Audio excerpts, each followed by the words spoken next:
નમસ્કાર વિદ્યાર્થી મિત્રો, એક્સપર્ટ એકેડમીની યુટ્યુબ ચેનલ પર દરેક વિદ્યાર્થીનું ખૂબ ખૂબ હાર્દિક સ્વાગત છે. આપણે કાલા એસાઇનમેન્ટના પ્રશ્નપત્ર 2 ની અંદર વિભાગ ઈ નું સોલ્યુશન ઓલરેડી અપલોડ કરી દીધેલું છે. જે પણ વિદ્યાર્થીને જોવાનું બાકી હોય જોઈ લેજો. અને જે પણ વિદ્યાર્થી મિત્રો હજી સુધી expert academy YouTube channel subscribe ન કરી હોય તો સબસ્ક્રાઇબ કરી દો, લાઈક કરી દો અને તમારા મિત્રો સુધી શેર કરવાનું બિલકુલ ભૂલતા નહીં. આ યુટ્યુબ ચેનલ પર તમને એકાઉન્ટનું સંપૂર્ણ કાલા એસાઇનમેન્ટનું સોલ્યુશન મળી જશે. આપણે આજે આ લેક્ચરની અંદર પ્રશ્નપત્ર 3 નો વિભાગ ઈ નો સંપૂર્ણ સોલ્યુશન મેળવીશું. વિભાગ ઈ ની વાત કરીએ તો વિભાગ ઈ બોર્ડની પરીક્ષામાં 24 ગુણનું પૂછાય છે. એમાં 5 દાખલાઓ હોય છે, 2 પ્રવેશના, 1 નિવૃત્તિનો અને 2 શેરમૂડીના. આ 5 દાખલાઓમાંથી તમારે બોર્ડની એક્ઝામમાં કોઈ પણ 3 દાખલાઓ જ ગણવાના હોય છે. એક દાખલાનો 8 ગુણ હોય છે. તો સૌથી પહેલા આપણે 42મા નંબરનો દાખલો કયા ચેપ્ટરનો? પ્રવેશ ચેપ્ટરનો હશે. જુઓ, આવી રીતે કાલા એસાઇનમેન્ટ પ્રશ્નપત્ર 3 ની અંદર પહેલો દાખલો 42મા નંબર શું આપેલું છે? સૌથી પહેલા વિભાગ ઈ પ્રશ્નપત્ર 3 નીચે આપેલ પ્રશ્ન 42 થી 46 માંથી કોઈ પણ 3 પ્રશ્નોના માગ્યા મુજબ ગણતરી કરીને જવાબ લખો. પ્રત્યેકના 8 ગુણ. કુલ કેટલા ગુણનું પૂછાય છે? બગડ ચોગડ 24 ગુણ. ઓકે. એ અને બી 2:1 ના પ્રમાણમાં નફો નુકસાન વહેંચી લેતા પેઢીના ભાગીદારો છે. તારીખ 31 માર્ચ 2018 ના રોજ તેમની પેઢીનું પાકું સરવૈયું નીચે મુજબ આપેલું છે. એમાં શું કીધું છે? સી ને 1/4/2018 થી નવા ભાગીદાર તરીકે દાખલ કરવામાં આવ્યો, જે નીચેની શરતોએ પ્રવેશ મેળવ્યો. સી 1/4 પેઢીમાં પ્રવેશ મેળવશે, જે એ અને બી પાસેથી 1/2 ના પ્રમાણમાં મેળવશે. તો આ 1/2 જે આવ્યું એ ત્યાગનું પ્રમાણ કહેવાશે. કયું પ્રમાણ કહેવાશે? ત્યાગનું પ્રમાણ. કોનું ત્યાગનું પ્રમાણ? કે એ અને બી નું. ઓકે. તે તેના ભાગે પ્રમાણસર મૂડી લાવશે. કેટલી લાવશે આપણને દાખલામાં કીધું નથી, પણ જેટલી હશે પ્રમાણસર લાવશે. પ્રમાણસર મૂડી કીધું છે એટલે નવા ભાગીદારને આપણે શું શોધવું પડશે? નવું પ્રમાણ શોધવું પડશે. ઓકે. તો સૌથી પહેલા સી નો ત્યાગ જોઈ લઈએ. એ નો ત્યાગ, સોરી, એ નો ત્યાગ બરાબર નવા ભાગીદારને કેટલો ભાગ આપવાનો છે? 1/4. આમાંથી એ કેટલો આપશે? 1/2 ના પ્રમાણમાં આપશે એટલે 1/3 આવશે. 1/4 ગુણ્યા 1/3 કરો, જવાબ કેટલો આવશે? 1/12. પછી લખીએ આપણે બી નો ત્યાગ. બી નો ત્યાગ કેટલો આપવાનો નવા ભાગીદારને ભાગ? 1/4. એમાંથી બી કેટલો આપશે? 1/2 છે એટલે 2/3. આનો જવાબ કેટલો આવશે? 1 ગુણ્યા 2 કરવું એટલે 2/12. હવે નવા ભાગનું સૂત્ર, નવો ભાગ બરાબર નો ભાગ માઇનસ ત્યાગ. નો ભાગ માઇનસ ત્યાગ. સૌથી પહેલા એ નો નવો ભાગ. એ નો નવો ભાગ શોધવો હોય તો એનો જૂનો ભાગ કેટલો હતો? 2/1 હતો એટલે 2/3 કહેવાય. તો હું 2/3 માંથી એનો ત્યાગ એનો કેટલો છે? 1/12 બાદ કરી દઉં. 1/12. અહીંયા લસા કેટલો આવશે? 1 બગડ 12. આને કેટલા વડે ગુણવાના? 4 વડે. નીચે 4 વડે ગુણાય તો ઉપર બી કેટલા વડે? 4 વડે. 4 દુ 8 માઇનસ 1, 8 માંથી 1 જશે એટલે જવાબ કેટલો આવશે? 7/12. પછી બી નો નવો ભાગ. બી નો જૂનો ભાગ કેટલો હતો દાખલામાં આપેલો? જુઓ, 2/1 એટલે 1/3 કહેવાશે. 1/3 માંથી બી નો ત્યાગ કેટલો છે? 2/12. એ હું માઇનસ કરી દઉં 2/12. અહીંયા લસા કેટલો આવશે? 1 બગડ 12. તો આને 4 વડે ગુણીશું. 4 માઇનસ 2 એટલે જવાબ કેટલો આવશે? આનો 2/12. સી નો નવો ભાગ. સી નો નવો ભાગ કેવી રીતે મળશે? સી એ જોડેથી કેટલો ભાગ સી ને મળે છે? 1/12 વત્તા બી જોડેથી કેટલો મળે છે? 2/12. આમ થઈને સી ને નવા ભાગીદારને કેટલો ભાગ મળશે? 3/12. એનો મતલબ નવું પ્રમાણ કયું આવ્યું? 7/2/3. ચલો આગળ. સી તેના ભાગની પાઘડી રોકડમાં લાવશે. પેઢીની પાઘડીનું મૂલ્યાંકન 1,80,000 કરવામાં આવ્યું. કેટલું કરવામાં આવ્યું? 1,80,000. આખી પેઢીની પાઘડી કેટલી છે? 1,80,000. એની અંદર દાખલામાં કીધું કે સી તેના પાઘડીની રકમ કેવી રીતે લાવશે? રોકડમાં. જુઓ, 1,80,000 ગુણ્યા સી નો ભાગ કેટલો છે? 3/12. તો ગુણ્યા 3/12 કરું તો 45,000 સી ના ભાગે આવે. તો સી રોકડમાં લાવશે એટલે રોકડ ખાતાની અંદર ઉધાર બાજુ લખીશું કેટલા રૂપિયા? 45,000. નવો ભાગીદાર પાઘડીની રકમ રોકડમાં લાવે એને શું કહેવામાં આવે? પાઘડીના પ્રીમિયમ ખાતે. પાઘડીના પ્રીમિયમ ખાતે. અહીંયા આપણે શું કર્યા છે? ઉધાર. આ પાઘડી કોને મળે? જૂના ભાગીદારોને. કયા પ્રમાણમાં? તો કે ત્યાગના પ્રમાણમાં એમના મૂડી ખાતે આપણે જમા કરીશું. પાઘડીના પ્રીમિયમ ખાતે કેટલા આયા 45,000. કયા પ્રમાણે વેચવાના છે? ત્યાગના પ્રમાણ. ત્યાગનું પ્રમાણ કયું છે? 1/2 3 15. પહેલા ભાગીદારને ભાગે કેટલા આવે? 15,000 રૂપિયા અને બીજા ભાગીદારને બી ને કેટલો ભાગ મળે? આની અંદર 30,000 રૂપિયા. સી ને આની અંદર કઈ ભાગ મળશે નહીં. કાયમી મિલકતો 10% ઘસારાને પાત્ર છે. જુઓ, પ્લાન્ટ અને યંત્રો કાયમી મિલકતોમાં આવે, મકાન પણ કેવની અંદર આવે? કાયમી મિલકતોમાં. સ્ટોક, દેવાદારો, રોકડ અને બેંક કાયમી મિલકતોમાં આવશે નહીં. આટલી વસ્તુ કોની અંદર આવે છે? કાયમી મિલકતોની અંદર આવે છે. સૌથી પહેલા મિલકતો લખાય ક્યાં? તો મિલકતો લખવામાં આવે પાકા સરવૈયામાં મિલકત લેણા બાજુ. કઈ બાજુ લખવામાં આવશે? પાકા સરવૈયામાં મિલકત લેણા બાજુ. તો આપણે પાકું સરવૈયું નીકાળીએ. પ્લાન્ટ અને યંત્રો અને મકાન પર ઘસારો ગણવાનો છે. ચલો, તો પ્લાન્ટ અને યંત્રો કેટલા આપેલા છે જોઈ લો તમે. પ્લાન્ટ અને યંત્રોની કિંમત કેટલી આપેલી છે દાખલાની અંદર? 80,000. 80,000 માંથી કાયમી મિલકતો 10% ઘસારાને પાત્ર છે. ઘસારો અહીંયાથી બાદ કરો 8,000. 80,000 માંથી 8,000 જાય એટલે કેટલા વધે? 72,000 રૂપિયા. બીજી કઈ કાયમી મિલકત આપેલી છે? તો કે બીજી કાયમી મિલકતમાં આપેલું છે આપણને મકાન. મકાન કેટલું આપેલું છે? 50,000 રૂપિયા. એ પણ કાયમી મિલકત કહેવાશે. મકાન 50,000 રૂપિયા. મકાન કેટલા રૂપિયા? 50,000. એની અંદરથી બી ઘસારો શું કરો? બાદ. કેટલા ટકા? 10%. 50,000 માંથી 5,000 બાદ કરો એટલે ઘસારાની રકમ કેટલી બહાર આવશે? રકમ મકાનની કિંમત કેટલી આવશે? 45,000. અહીંયા આપણે ઘસારો કરતા મિલકતની કિંમતમાં શું થયો છે? ઘટાડો. મિલકતની કિંમતમાં ઘટાડો થાય તો શું કહેવાય? નુકસાન થાય. એટલે આ નુકસાન આપણે ક્યાં લખવું પડે? પુનઃ મૂલ્યાંકનમાં ઉધાર બાજુ લખવામાં આવે. કોની અંદર? પુનઃ મૂલ્યાંકનમાં ઉધાર બાજુ. પ્લાન્ટ અને યંત્રો ખાતે 8,000 રૂપિયા. પ્લાન્ટ અને યંત્રોના કેટલા રૂપિયા? 8,000 રૂપિયા. મકાન ખાતે કેટલા રૂપિયા? મકાન ખાતે કેટલા રૂપિયા? 5,000 રૂપિયા. ચાલો, એના પછી આગળ નેક્સ્ટ વાલો. બધા જ દેવાદારો સદ્ધર છે. એનો મતલબ બધા દેવાદારો સદ્ધર છે એટલે હવે દેવાદારો ઉપર ગાલખાત અનામતની કોઈ જરૂર છે નહીં. તો દાખલાની અંદર જુઓ, દેવાદારો ઉપર ગાલખાત અનામત તમને ગણીને આપેલી હશે. જુઓ કેટલા રૂપિયા આપેલી છે? 50,000 માંથી 4,000 બાદ કરીને 46,000 લખેલા છે. પણ હવે બધા દેવાદારો સદ્ધર છે એટલે ગાલખાત અનામત ગણવાની જરૂર નથી. બધા પૈસા મળી જશે. દેવાદારોની રકમ આપણે ડાયરેક્ટ પૂરી બહાર લખી દેવાની 50,000. પહેલા ગાલખાત અનામત 4,000 હતી, હવે કેન્સલ થઈ ગઈ એટલે ફાયદો કેવા? ફાયદો થયો પુનઃ મૂલ્યાંકનમાં કઈ બાજુ લખીશું? જમા બાજુ. ગાલખાત અનામત ખાતે કેટલા રૂપિયા? તો કે 4,000 રૂપિયા. 4,000 રૂપિયા. એના પછી નેક્સ્ટ આપેલું છે વીમા પ્રીમિયમના 3,000 આવતા વર્ષના છે માટે આગળ લઈ જવાના છે અને અગાઉથી ચૂકવેલ વીમા પ્રીમિયમ કહેવાય. શું કહેવાય? અગાઉથી ચૂકવેલ વીમા પ્રીમિયમ. એની પહેલી આમ નોંધ ક્યાં થશે? પુનઃ મૂલ્યાંકનમાં જમા બાજુ. અગાઉથી ચૂકવેલ વીમા પ્રીમિયમ કેટલા રૂપિયા આપેલું છે? 3,000. અને બીજી એન્ટ્રી આપણે ક્યાં કરીશું? ઉધાર એટલે પૂનમ પાકા સરૈયામાં ઉધાર બાજુ એટલે મિલકત લેણા બાજુ. અગાઉથી ચૂકવેલ વીમા પ્રીમિયમ દાખલામાં કેટલું આપેલું છે? 3,000 રૂપિયા.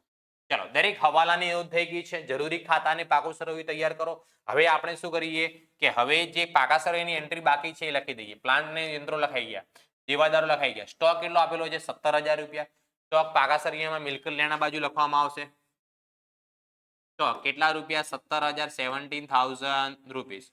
ચલો, સ્ટોક પછી દાખલામાં રોકડ અને બેંક આપેલી છે 33,000 રૂપિયા. તો રોકડ ખાતાની અંદર ઉધાર બાજુ લખીશું. રોકડ અને બેંક ખાતાની અંદર બાકી આગળ લાવ્યા કેટલા રૂપિયા? 33,000. ચલો, એના પછી શું છે? ચલો, હવે અહીંયાના મિલકત લેણા બાજુ બધું લખાઈ ગયું. મૂડી દેવામાં મૂડી આપેલી છે 80,000 ને 40,000. મૂડી ખાતામાં જમા બાજુ લખીશું આપણે. બાકી આગળ લાવ્યા પેલા ભાગીદારના કેટલા છે? તો કે 80,000. બીજા ભાગીદારના કેટલા છે? તો કે 40,000. સી ના એની અંદર કોઈ ભાગ છે નહીં. ચલો, એના પછી શું આપેલું છે આપણે? અનામત ભંડોળ 21,000 આપેલી છે. 2:1 ના પ્રમાણમાં વેચી દો. અનામત ભંડોળ કેટલી આપેલી છે? 21,000. 2:1 ના પ્રમાણમાં વેચી દઈએ આપણે.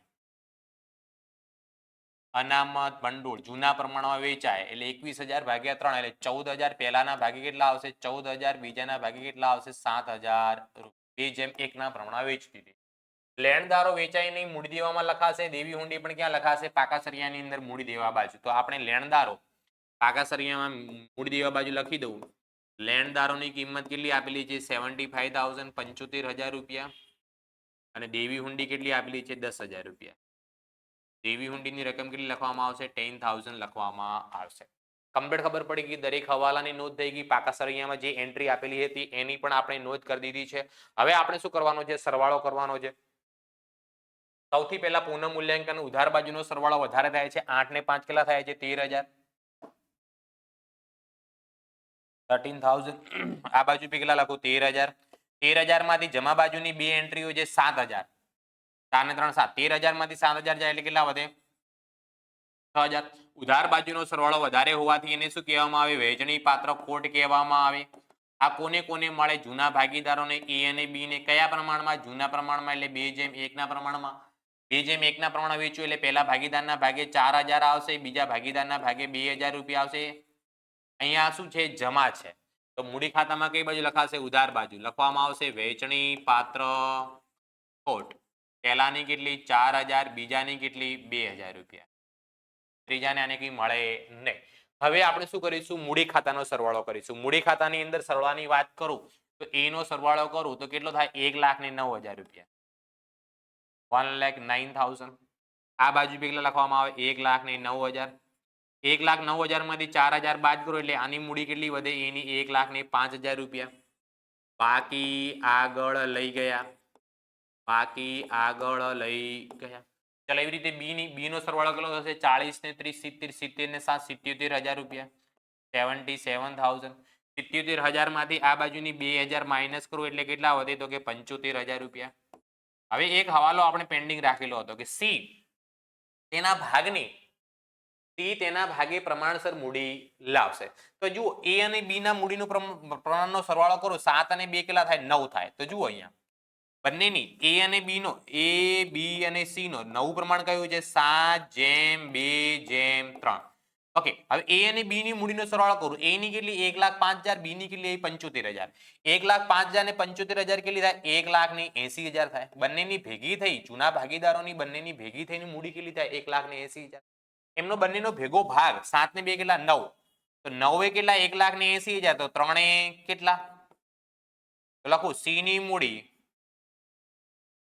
મૂડી બરાબર 1,80,000 ગુણ્યા 3 ભાગ્યા કેટલા? 9. એટલે રૂપિયાનો કેટલો જવાબ આવશે? 60,000 રૂપિયા. તો નવા ભાગીદારે તેના પ્રમાણસર કેટલા ભાગે આવે છે? 60,000 રૂપિયા મૂડી રોકડમાં લાવવી પડે. રોકડમાં લાવવી પડે એટલે રોકડ ખાતાની અંદર ઉધાર બાજુ લખવામાં આવે 60,000 રૂપિયા.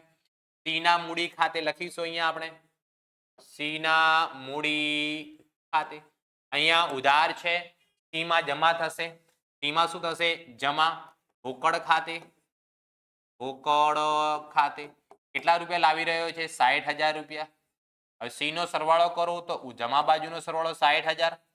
આ બાજુ બી કેટલા લખવાના? 60,000. બાકી આગળ લઈ ગયા બી કેટલા આવશે? 60,000. આ ત્રણે ત્રણની મૂડી જે આવી એ મૂડી દેવામાં લખીશું આપણે. મૂડી એ ની કેટલી આવી? 1,05,000 રૂપિયા. બી ની કેટલી આવી? 75,000 રૂપિયા. સી ની કેટલી આવી? 60,000 રૂપિયા. ત્રણેયનો સરવાળો કરો તો કેટલી જવાબ થાય? 2,40,000 રૂપિયા. 2,40,000. હવે રોકડ ખાતાનો સરવાળો કરો તો 33 ને 75 કેટલા થાય? 78 ને 60 1,38,000 રૂપિયા. 1,38,000. આ બાજુ બી કેટલા લખાય? 1,38,000. જમા બાજુ કોઈ એન્ટ્રી છે નહીં તો શું લખવામાં આવે? બાકી આગળ લઈ ગયા. લઈ ગયા કેટલા રૂપિયા? 1,38,000. 1,38,000. આ મૂડી ક્યાં ટ્રાન્સફર થાય? બાકી રોકડ શિલ્લક. રોકડ અને બેંક શિલ્લક કેવા? મિલકત લેણામાં લખાશે. રોકડ બેંક શિલ્લક કેટલા રૂપિયા છે? 1,38,000. 1,38,000. ચલો હવે શું કરવાનું? પાકા સરવૈયાનો બંને બાજુનો સરવાળો કરવાનો. સૌથી પહેલા હું મૂડી દેવા બાજુનું કરું 2,40,000 પ્લસ 75,000 વત્તા 10,000 એટલે સરવાળો કેટલો થાય છે? 3,25,000 રૂપિયા. 3,25,000. મિલકત લેણા બાજુ પહેલી એન્ટ્રી 72,000 45,000 50,000 3,000 17,000 1,38,000 3,25,000. આટલી આવી રીતે દાખલો ગણો તો તમને પૂરેપૂરા દાખલાના કેટલા માર્ક્સ મળી જાય? 8 ગુણ રોકડા મળી જાય. કેટલા ગુણ મળશે? 8 ગુણ. કમ્પ્લીટ વિદ્યાર્થી મિત્રો આ દાખલામાં ખબર પડી? યસ અથવા નો કોમેન્ટ કરીને તમે મને જણાવી શકો છો. બરાબર છે? દરેક વિદ્યાર્થીને મજા આવી રહી છે? યસ અથવા નો કોમેન્ટ કરીને મને જણાવી શકે છે. ઓકે, નેક્સ્ટ દાખલા તરફ જઈએ. એના પહેલા ધોરણ 11 ધોરણ 12 કોમર્સના ઓનલાઈન ટ્યુશન ચાલુ છે, જેની અંદર આંકડાશાસ્ત્ર અને એકાઉન્ટનું સંપૂર્ણ સિલેબસ મળી જશે. એની અંદર ચેપ્ટર વાઇઝ દરેક ચેપ્ટરના વિડીયો લેક્ચર તમને મળી જશે. એકાઉન્ટ હોય કે આંકડાશાસ્ત્ર હોય છે, આ આપણે બધા જે ગાલા એસાઇનમેન્ટનું સોલ્યુશન કરી રહ્યા છીએ એ દાખલાઓ પણ ચોપડીના જ છે, ચોપડી જેવા જ છે, એટલે ચોપડીનું સોલ્યુશન કરવું જરૂરી છે. એની સાથે સાથે બીજું, આપણે 1 જાન્યુઆરીથી મોસ્ટ આઈએમપી બેચનું રિવિઝન શરૂ થવાનું છે. મોસ્ટ આઈએમપી બેચનું રિવિઝન થવાનું છે, એ પણ આની અંદર આવશે. પછી ગાલા એસાઇનમેન્ટનું સોલ્યુશન પણ આની અંદર આવશે. ગાલા એસાઇનમેન્ટનું સોલ્યુશન. પછી સેક્શન એ, જે દરેક વિષયમાં 20 ગુણના પૂછાય છે, સેક્શન એ નું સોલ્યુશન પણ કરાવવામાં આવશે. સેક્શન વિભાગ એ એમસીક્યુમાં દરેક વિષયનું સોલ્યુશન કરાવવામાં આવશે. જે પણ વિદ્યાર્થી મિત્રો હજુ સુધી આપણી સુપ્રીમ બેચની અંદર ઓનલાઈન ટ્યુશનની અંદર ન જોડાયા હોય, ઝડપથી જોડાઈ જાઓ, જેથી તમને 12માની અંદર તમે સારા ગુણ એકાઉન્ટ અને આંકડાશાસ્ત્રમાં મેળવી શકો છો. આ ઓનલાઈન ટ્યુશનમાં જોડાવા માટે તમારે શું કરવાનું રહેશે કે પ્લે સ્ટોરમાં જઈને ધ એક્સપર્ટ એકેડમીની એપ્લિકેશન ડાઉનલોડ કરો, અથવા તો નીચે ડિસ્ક્રિપ્શનની અંદર ધ એક્સપર્ટ એકેડમીની એપ્લિકેશનની લિંક આપેલી છે, એ લિંકનો ઉપયોગ કરીને પણ તમે ડાઉનલોડ કરી શકો છો. નીચે વોટ્સએપ ગ્રુપની લિંક, ટેલિગ્રામ ગ્રુપની લિંક પણ આપેલી છે. સાથે સાથે એવું ઉપરાંત તમને ખબર ન પડે તો વોટ્સએપ નંબર આપી દઉં છું 9737448382. આ નંબર પર વોટ્સએપ કરી અને તમે ઓનલાઈન ટ્યુશનની અંદર જોડાઈ શકો છો. અત્યારે બહુ મસ્ત ઓફર ચાલી રહી છે, જેની અંદર સંપૂર્ણ સિલેબસ ફક્ત તમને 499 રૂપિયામાં મળી જશે. એકાઉન્ટ અને આંકડાશાસ્ત્રનું ફક્ત સંપૂર્ણ સિલેબસ ના લેક્ચર અને મોસ્ટ આઈએમપી બેચના લાઈવ લેક્ચર મળશે તમને. ગાલા એસાઇનમેન્ટનું સોલ્યુશન પણ મળશે. દરેક વિષયમાં સેક્શન એ નું 20 ગુણનું પણ સોલ્યુશન મળશે. ફક્ત કેટલા? 499 રૂપિયા. તો તમે બી જોડાઈ જાઓ અને તમારા મિત્રોની પણ જોડી દો, જેથી કરીને એ લોકો પણ વ્યવસ્થિત મહેનત કરી શકે છે. ચલો વધારે સમય ન લેતા આગળ વધીએ. આપણે પ્રેરણા અને પિયુષ મૂડીના પ્રમાણમાં કયા પ્રમાણે કીધું છે? મૂડીના પ્રમાણમાં નફો નુકસાન વહેતા ભાગીદારો છે, તેમની પેઢીનું પાકું સરવૈયું નીચે મુજબ આપેલું છે. તો સૌથી પહેલા આપણને દાખલામાં મૂડીના પ્રમાણમાં કીધું છે, એટલે મૂડીનું પ્રમાણ શોધી લઈએ. કેટલી મૂડી આપેલી છે દાખલાની અંદર? જુઓ, 80,000 અને 80,000 ને 40,000. પ્રેરણા અને પિયુષની 80,000 ને 40,000. તો જુઓ અહીંયા લખું હું, પ્રેરણા અને પિયુષ. પ્રેરણાની મૂડી કેટલી છે? 80,000 અને પિયુષની મૂડી કેટલી છે? 40,000. બંનેને આપણે 40,000 વડે ભાગીએ એટલે કયું પ્રમાણ આવે? 2:1. એટલે જૂનું પ્રમાણ થયું કયું? 2:1 થયું. ઓકે, ચાલો હવે તારીખ 31/3/2025 ના રોજ પોયણીને નફામાં 1/5 ભાગ આપવાની શરતે પ્રવેશ આપ્યો. પોયણી મૂડી પેટે 62,500 અને તેના ભાગની પાઘડી પેટે 24,000 રૂપિયા રોકડા લાવી. મૂડી પેટે કેટલા લાવે છે? 62,500. સૌથી પહેલા તો અહીંયા ભાગીદાર કોણ કોણ છે? પ્રેરણા, પિયુષ અને પોયણી. તો અહીંયા મૂડી ખાતામાં નામ લખી દઉં હું. પ્રેરણા,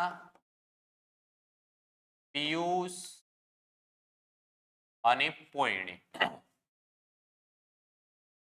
પ્રેરણા, પિયુષ અને પોયણી. નવો ભાગીદાર જે આવે છે 62,500 રૂપિયા મૂડી ખાતે રોકડ લાવે છે, એટલે રોકડ ખાતામાં ઉધાર બાજુ લખું. નવા ભાગીદારનું નામ શું છે? પોયણી. અહીંયા લખીશું પોયણીના મૂડી ખાતે. પોયણીના મૂડી ખાતે આ જે મૂડી લાવે છે, પોયણીના મૂડી ખાતે શું કરવાની? જમા. વિગતના કોલમમાં નામ શું લખીશું? રોકડ અથવા બેંક ખાતે. 62,500. 62,500. ભાઈ 24,000 રૂપિયા પાઘડી પેટે રોકડા લાવશે. નવો ભાગીદાર પાઘડી પેટે રોકડા લાવે ને પાઘડીનું પ્રીમિયમ કહેવામાં આવે. પાઘડીનું પ્રીમિયમ રોકડ અથવા બેંક ખાતે ઉધાર કરવામાં આવે. 24,000 રૂપિયા પાઘડીના પ્રીમિયમ ખાતે.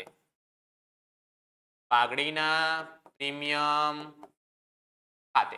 આ 24,000 મળે કોને? કે જૂના ભાગીદારોને. કયા પ્રમાણમાં? તો કે ત્યાગના પ્રમાણમાં મળે. કયા પ્રમાણમાં મળશે? ત્યાગના પ્રમાણમાં મળશે. તો દાખલાની અંદર જુઓ, નવું પ્રમાણ ક્યાંય આપેલું નથી, ત્યાગનું પ્રમાણ બી આપેલું નથી, ત્યાગના વિશે કઈ કહ્યું નથી, નવા પ્રમાણ વિશે બી દાખલામાં કઈ વાત કરેલી નથી. ફક્ત દાખલામાં કહેલું છે કે નવા ભાગીદારને નફામાં 1/5 ભાગ આપવો. એવી સ્થિતિ હોય, એવી કન્ડિશનમાં જૂનું પ્રમાણ અને ત્યાગનું પ્રમાણ કેવું રહે? સરખું રહે. જૂનું પ્રમાણ બી 2:1 રહેશે અને નવું પ્રમાણ, જૂનું પ્રમાણ બી 2:1 રહેશે અને ત્યાગનું પ્રમાણ બી કેટલું રહેશે? 2:1. તો આ 24,000 ને આપણે કયા પ્રમાણમાં, ત્યાગના પ્રમાણમાં એટલે 2:1 ના પ્રમાણમાં વેચીશું. એટલે પહેલા ભાગીદારના ભાગે કેટલા રૂપિયા આવશે? 16,000 રૂપિયા. પ્રેરણાને કેટલા મળશે? 16,000. પિયુષને કેટલા મળશે? 8,000 રૂપિયા. અહીંયા લખી દઈશું પાઘડીના પ્રીમિયમ ખાતે. પાઘડીના પ્રીમિયમ ખાતે. ચલો ક્લિયર, ખબર પડી ગઈ દરેક વિદ્યાર્થી મિત્રોને? આગળ વધીએ. પાઘડીની રકમમાંથી 60% રકમ જૂના ભાગીદારો તરત ઉપાડી જશે. આને પાઘડી પ્રેરણાને કેટલી મળી? 16,000. 16,000 ને 60% કરો એટલે 9,600 રૂપિયા લઈ જશે, એટલે એના ખાતે ઉધાર. 8,000 ના 60% કરો એટલે પિયુષ 4,800 રૂપિયા લઈ જશે એટલે શું લઈ જશે? રોકડ અથવા બેંક ખાતે. તો અહીંયા લખીશું રોકડ અથવા બેંક ખાતે. અહીંયા ઉધાર થયા તો રોકડ અથવા બેંક ખાતે શું થશે? જમા થશે. રોકડ અથવા બેંક ખાતે 9,600 રૂપિયા. બીજા ભાગીદારના કેટલા? 4,800 રૂપિયા. હે ને? આ કોને મળે? પ્રેરણા. લખીશું પ્રેરણાના મૂડી ખાતે. આ કોને મળે? પિયુષ. તો લખીશું અહીંયા પિયુષના મૂડી ખાતે. પિયુષના મૂડી ખાતે. ઓકે, આગળ વધીએ હવે આપણે નેક્સ્ટ હવાલા તરફ. સ્ટોક અને યંત્રોની બજાર કિંમત અનુક્રમે 20,000 ને 1,20,000 છે. તો દાખલામાં સ્ટોક કેટલો આપેલો છે? 17,500 રૂપિયા. જો સ્ટોક પાકા સરિયામાં મિલકત લેણા બાજુ લખાય. સ્ટોક કેટલા રૂપિયા આપેલો છે? 17,500 રૂપિયા. નવી કિંમત કેટલી નક્કી થઈ? 20,000 રૂપિયા. એનો મતલબ કેટલાનો વધારો થઈ રહ્યો છે? 2500 નો વધારો થઈ ગયો. ફાયદો કે નુકસાન? તો કે ફાયદો. ફાયદો થયો એટલે પુનઃ મૂલ્યાંકનમાં કઈ બાજુ લખાય? જમા બાજુ લખાય. શું લખીશું આપણે? સ્ટોક ખાતે કેટલા રૂપિયા? 2,500. 2500 રૂપિયા લખવામાં આવશે. ચલો એના પછી દાખલામાં શું કીધું છે? યંત્રોની બજાર કિંમત કેટલી છે? 1,20,000. યંત્રો કેટલા આપેલા? 1,07,500 રૂપિયા. જુઓ તો યંત્રોની કિંમત કેટલી આપેલી છે આપણને? 1,07,500 રૂપિયા. નવી કેટલી નક્કી કિંમત થઈ? 1,20,000. એનો મતલબ આની અંદર 12,500 નો વધારો થાય છે. તો ફાયદો કહેવાય કે નુકસાન? તો કે ફાયદો કહેવાય. તો પુનઃ મૂલ્યાંકનમાં કઈ બાજુ લખીશું? જમા બાજુ. યંત્રો ખાતે 12,500 રૂપિયા. ચલો એના પછી દાખલામાં શું આપેલું છે? કે દેવાદારો પર 10% ગાલખાત અનામત અને 2% વટાવ અનામતની જોગવાઈ કરવી. તો દેવાદારો આપણને કેટલા આપેલા છે? 30,000 રૂપિયા. તો પાકા સરિયામાં મિલકત લેણા બાજુ લખાશે દેવાદારો 30,000 રૂપિયા. દેવાદારો 30,000 રૂપિયા. માઇનસ 10% ગાલખાત ગણવાની છે. તો ગાલખાત 30,000 માંથી 10% માઇનસ કરો એટલે કેટલા વધે? 3,000. એટલે રકમ કેટલી વધી? પાછી 27,000. હવે 2% શું ગણવાનું કીધું છે દાખલામાં? તો 2% વટાવ અનામતની જોગવાઈ કરવાની કીધી છે આપણે. તો માઇનસ વટાવ અનામત. વટાવ અનામત 2%. 2% કેટલા થાય? 540. 27,000 માંથી 540 માઇનસ કરો તો 26,460 રૂપિયા વધે. કેટલા વધે? 26,460 રૂપિયા. આ બંનેની બીજી એન્ટ્રી નુકસાન થયું છે એટલે પુનઃ મૂલ્યાંકન ખાતાની ઉધાર બાજુએ કરવામાં આવશે. ઉધાર બાજુ કરતા પહેલા આપણે ચેક કરી દેવાનું ગાલખાત અનામત આપેલી નથી. તો સૌથી પહેલા પુનઃ મૂલ્યાંકનમાં ઉધાર બાજુ લખીશું અહીંયા ગાલખાત. તો કે ગાલખાત કેટલાની આવી? તો કે 3,000 રૂપિયાની. બીજું શું આવ્યું? તો કે વટાવ અનામત. વટાવ અનામત કેટલા રૂપિયાનો આવ્યો? તો કે 540 રૂપિયાનો. વટાવ અનામત 540. ચલો નેક્સ્ટ હવાલો આપણે જોઈ લઈએ. લેણદારોને 30,000 ચૂકવવા પડશે. દાખલાની અંદર જોઈ લઈએ. લેણદારો આપણને કેટલા આપેલા છે? 40,000. તો પાકા સરિયામાં મૂડી દેવા બાજુ આપણે લેણદારો કેટલા લખીશું? 40,000. પણ હવાલામાં આપણને શું કીધું છે? લેણદારો હવે 30,000 ચૂકવવા પડશે. એનો મતલબ 10,000 ઓછા ચૂકવવા પડશે. 10,000 માઇનસ કરી દઈએ એટલે નવી કિંમત લેણદારોની કેટલી થશે? 30,000. લેણદારોની કિંમતમાં ઘટાડો થયો, દેવાની કિંમતમાં ઘટાડો થયો એટલે ફાયદો કહેવાય. ફાયદો કહેવાય એટલે મૂડી પુનઃ મૂલ્યાંકનમાં કઈ બાજુ લખાશે? જમા બાજુ. લેણદારો ખાતે કેટલા રૂપિયા? 10,000 રૂપીસ. ચાલો એના પછી મકાનની કિંમતમાં 15% અને ફર્નિચરની કિંમતમાં 20% નો વધારો કરો. મકાનની કિંમતમાં કેટલા ટકા? 15%. મકાન કેટલું આપેલો છે આપણને? 90,000 રૂપિયા. મિલકત લેણામાં આપણે મકાન પેલા લખીશું 90,000. આની અંદર 15% નો વધારો કરવાનો. 90,000 ના 15% કેટલા થાય? 13,500 રૂપિયા. તો નવી કિંમત કેટલી આવે? 1,03,500 રૂપિયા. તો કે અહીંયા ફાયદો થાય છે કે નુકસાન થાય છે? ફાયદો. કેટલા રૂપિયાનો? 13,500 રૂપિયાનો. પુનઃ મૂલ્યાંકનમાં જમા બાજુ લખીશું મકાન ખાતે કેટલાનો ફાયદો? 13,500. એના પછી દાખલામાં કીધું છે કે ફર્નિચરની કિંમતમાં કેટલાનો વધારો કરો? 20%. ફર્નિચર આપણને કેટલા આપેલા છે? 17,500 રૂપિયા. તો પાકા સરિયામાં લખું મિલકત લેણા બાજુ ફર્નિચર 17,500. આની અંદર કેટલો વધારો કરવાનું કીધું છે? 20%. 17,500 ના 20% કરો તો કેટલા રૂપિયા આવે જોઈ લો તમે. 17,500 ગુણ્યા 20% કરો તો 3500 રૂપિયા આવે.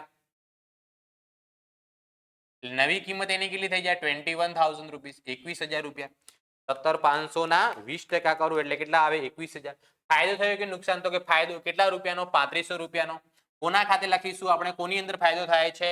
ફર્નિચર ખાતે. તો પુનઃ મૂલ્યાંકનમાં જમા બાજુ લખીશું આપણે ફર્નિચર ખાતે કેટલા રૂપિયા? 3500 રૂપિયા, 3500. ચલો એના પછી આગળ દાખલામાં શું કીધું છે? 460 મજૂરીના ચૂકવવાના બાકી છે જે ચોપડે નોંધેલ નથી. ખર્ચ છે. ખર્ચ એટલે પુનઃ મૂલ્યાંકનમાં કઈ બાજુ લખવાનું? ઉધાર બાજુ. નહીં ચૂકવેલ મજૂરી, નહીં ચૂકવેલ મજૂરી કેટલા રૂપિયા? તો કે 460 રૂપિયા. આની બીજી એન્ટ્રી ચૂકવવાનું બાકી છે એટલે દેવું કહેવાય, એટલે મૂળ દેવામાં લખવામાં આવશે આપણે ચૂકવવાની બાકી મજૂરી. ચૂકવવાની બાકી મજૂરી કેટલા રૂપિયા? 460 રૂપિયા. ઓકે. હવે દરેક હવાલાની નોંધ થઈ ગઈ છે. હવે આપણે શું કરવાનું છે કે પાકા સરવૈયામાં જે એન્ટ્રી કરવાની બાકી હોય એ એન્ટ્રી આપણે કરવાની રહેશે. તો સૌથી પહેલા જોઈ લઈએ પાકું સરવૈયું. પાકા સરવૈયામાં કઈ એન્ટ્રીઓ કરી અને કઈ એન્ટ્રીઓ બાકી છે? મિલકત લેણામાં જુઓ મકાન, ફર્નિચર, સ્ટોક, યંત્રો, દેવાદારો લખાઈ ગયા.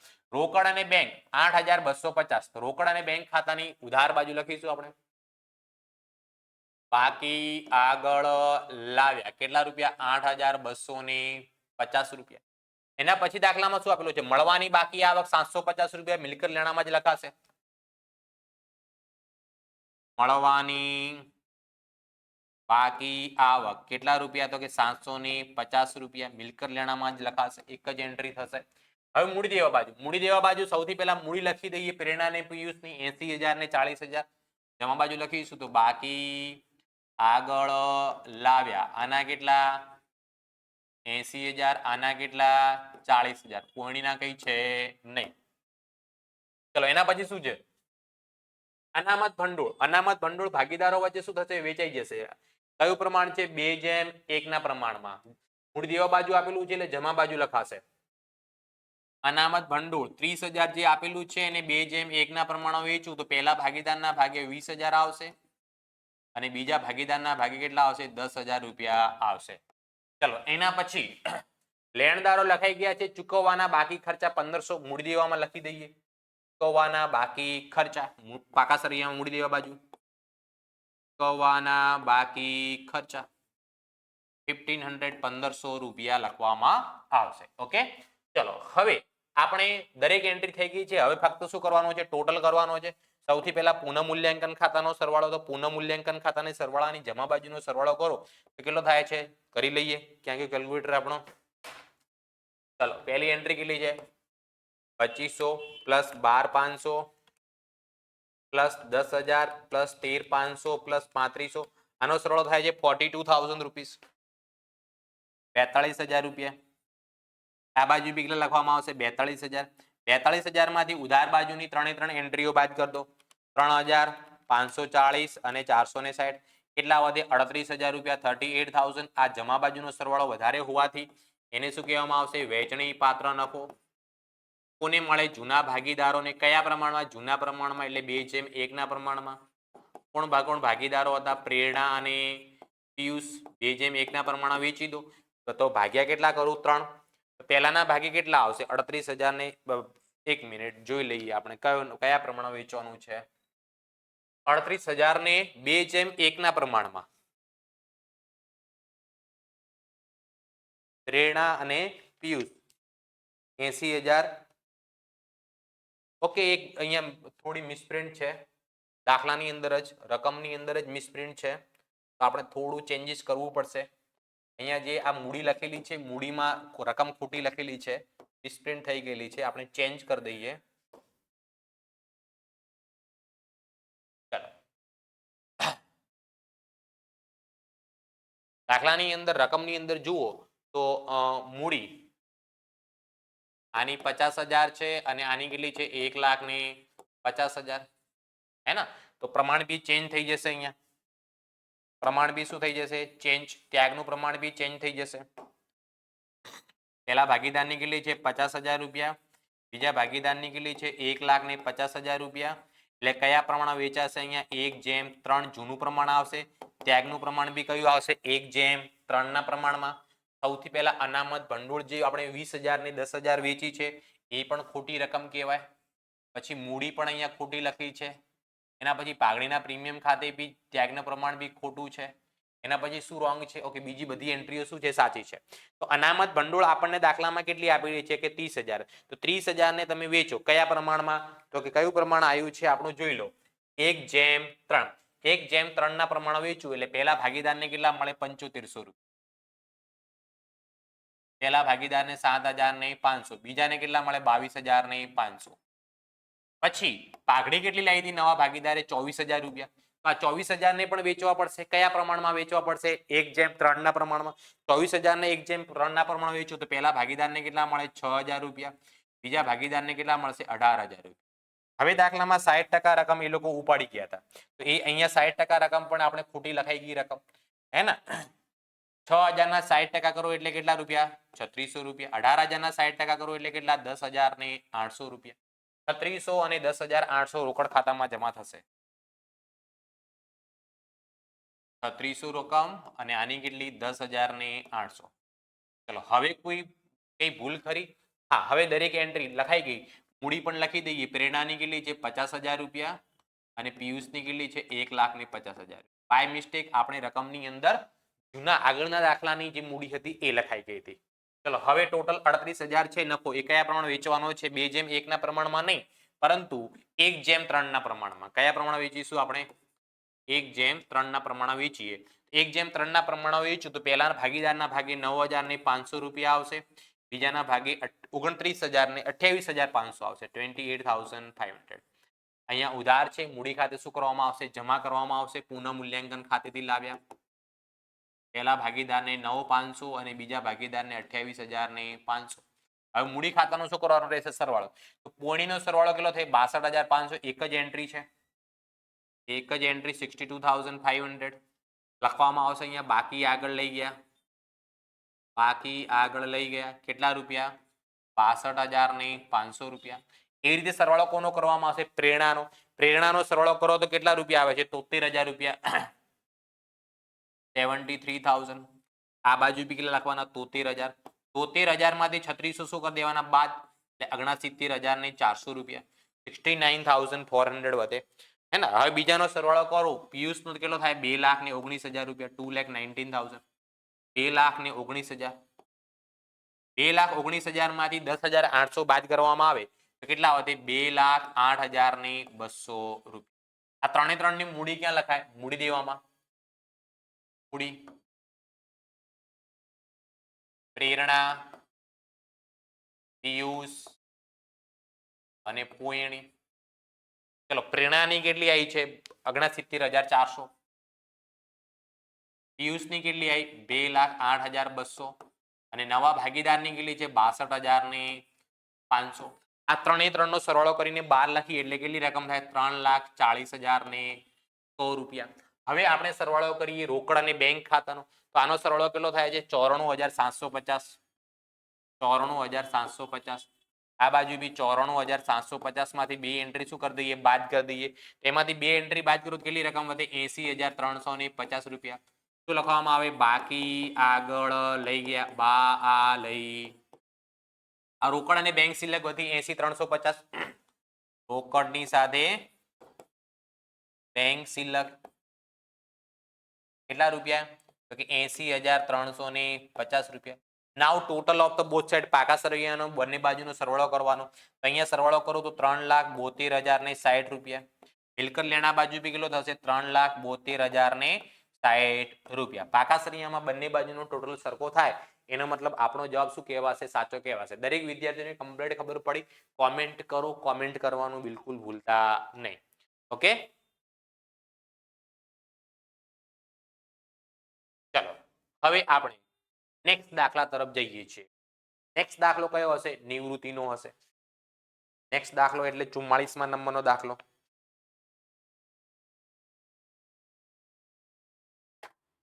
ચલો નેક્સ્ટ દાખલા, ધવલ, કમલ અને નવલ 2:2:1 પ્રમાણમાં નફો નુકસાન વેચતા ભાગીદારો છે. તારીખ 31 માર્ચ 2016 ના રોજ નવલ નિવૃત્ત થાય છે. તારીખ 31/3/2016 ના રોજ તેમની પેઢીનું પાકું સરવૈયું નીચે મુજબ કરવામાં આવેલું છે. થોડુંક પાણી પીલું, ત્યાં 2 મિનિટ થશે. 2 મિનિટ રાહ જુઓ દરેક વિદ્યાર્થી મિત્રો.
પેઢીને કેટલું નુકસાન થયું? 2000. આ 2000 ક્યાં લખવામાં આવે? તો કે પુનઃમૂલ્યાંકનમાં ઉધાર બાજુ.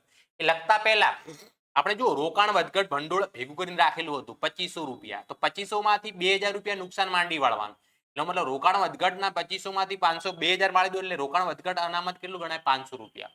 આ 500 રૂપિયા ભાગીદારો વચ્ચે અનામત છે એટલે જૂના પ્રમાણમાં વેચી દેવાના. 2:2:1 ના પ્રમાણમાં.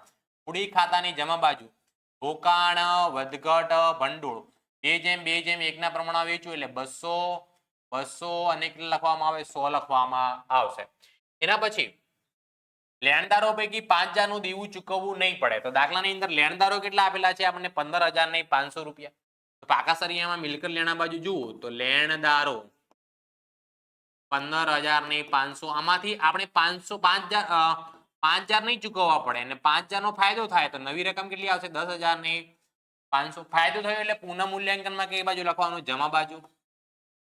લેણદારો ખાતે કેટલાનો ફાયદો થયો? તો કે 5000 રૂપિયાનો. ચલો એના પછી દાખલામાં નેક્સ્ટ હવાલામાં શું આપેલું છે? કામદાર વળતર પેટે 2000 ના દાવાની જોગવાઈ કરવી. કામદાર વળતરનો દાવો કેટલો લખી દઈએ? 2000. પાકા સરિયામાં મૂડી દેવા બાજુ લખી દઈએ આપણે. કામદાર વળતરનો દાવો કામદાર વળતરનો દાવો 2000 રૂપિયા નક્કી થયું એટલે નુકસાન કહેવાય. પુનઃ મૂલ્યાંકનમાં ઉધાર બાજુ લખવું પડે. લખતા પહેલા આપણે એનું ભંડોળ જોઈ લેવાનું. તો કામદાર વળતર માટે કોઈ રકમ ભેગી કરીને રાખેલી છે એ જોઈ શકું. હું દાખલામાં જોઈ લઉં. ઓકે, કામદાર વળતર માટે કોઈ રકમ છે નહીં, રકમ નથી, તો આપણે પુનઃ મૂલ્યાંકનમાં ઉધાર બાજુ લખવામાં આવશે કામદાર વળતરનો દાવો. કેટલો નક્કી થયો? તો કે 2000 રૂપિયા. ચલો એના પછી કાલખાત અનામત દેવાદારો પર 10% રાખવી. દાખલાની અંદર દેવાદારો કેટલા આપેલા છે? આપણને 30,000 રૂપિયા આપેલા છે. જુઓ, દેવાદારો 30,000, દેવાદારો તગડા મેંડુ 30,000, 10% કાલખાત અનામત રાખવાની. માઇનસ કરું, કાલખાત અનામત 30,000 ના 10% કેટલા થાય? 3,000. 30,000 માંથી 3,000 બાદ કરું તો કેટલા આવે? 27,000 રૂપિયા. આ કાલખાત અનામત 3,000 રૂપિયા બાદ કરી એ ધંધા માટે નુકસાન કહેવાય. પણ આપણે નુકસાન લખતા પહેલા એની કાલખાત અનામત આપેલી છે દાખલામાં. હા, કેટલી આપેલી છે? 2,000 રૂપિયા. તો હવે આ 2,000 તો લખવાની નહીં. 2,000 માંડી વાળો કેટલા રૂપિયા નુકસાન વધે? 3,000 હતું એટલે 1,000 વધે. તો 1,000 પુનઃ મૂલ્યાંકનમાં ઉધાર બાજુ લખવામાં આવે. કાલખાત અનામત ખાતે કેટલા રૂપિયા નુકસાન વધે? 1,000 રૂપિયા વધે. પાઘડીનું મૂલ્યાંકન કેટલું કરવામાં આવ્યું? 40,000 રૂપિયા કરવામાં આવ્યું. અહીંયા નિવૃત્ત કોણ થાય છે? નિવૃત્ત જુઓ, નિવૃત્તિ વખતે નક્કી કરવામાં આવ્યું નવલ નિવૃત્ત થાય છે. કોણ થાય છે? નવલ. તો જુઓ, ધવલ, કમલ, નવલ 2:2:1 ના પ્રમાણમાં નફો નુકસાન વેચતા હતા. નવલ નિવૃત્ત થાય છે. તો નવલની આપણે પાઘડી શોધી લઈએ. પહેલા નવલને કેટલા રૂપિયા પાઘડી આપવાની છે? 40,000 ગુણ્યા નવલનો ભાગ કેટલો? 1/5 એટલે 8,000 રૂપિયા પાઘડી મળે. કેટલા રૂપિયા નવલને પાઘડી આપવાની છે? આપણે 8,000 રૂપિયા. 8,000 રૂપિયા આપે કોણ? બાકીના ભાગીદારો. કયા પ્રમાણમાં? લાભના પ્રમાણમાં. તો દાખલામાં જૂના પ્રમાણ વિશે જ માહિતી આપેલી છે. નવું પ્રમાણ, લાભનું પ્રમાણ કહેલું નથી. તો નવું પ્રમાણ બી 2:2 રહેશે, લાભનું પ્રમાણ બી 2:2 રહેશે. એટલે સરખા પ્રમાણમાં આપશે. તો આપણે નવલને 8,000 રૂપિયા જે પાઘડી આપવાની છે એમાંથી 4,000 રૂપિયા ધવલ આપશે અને 4,000 રૂપિયા કોણ આપશે? કમલ. 4,000 ધવલ અને 4,000 કમલ. તો 4,000 આ કોના ખાતે લખીશું? ડીના મૂડી ખાતે. આ કોના ખાતે લખવામાં આવશે? કેના મૂડી ખાતે. અહીંયા શું છે? જમા. તો અહીંયા શું કરી દઈએ? ઉધાર. 4,000 અને 4,000 કોના ખાતે લખો?